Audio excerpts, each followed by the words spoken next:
Hello viewers, welcome to IT System Admin and Information Technology Learning Tutorial channel for you.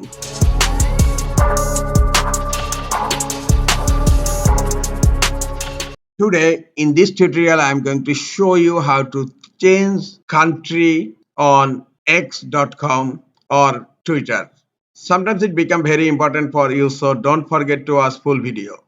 To change country on Twitter or x.com, open your browser and browse x.com, and then on left hand click on more icon.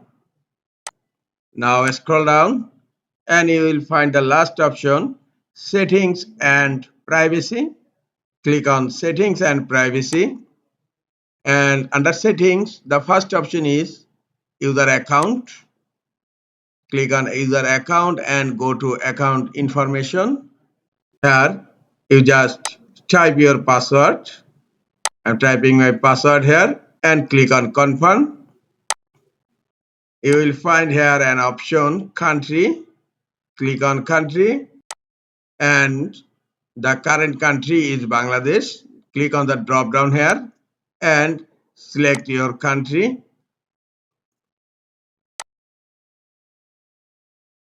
and then click on agree and continue. This is the easiest way to change country in Twitter or x.com. This is all for today. Hope this tutorial is helpful for you. Keep watching for next tutorial. Thank you very much.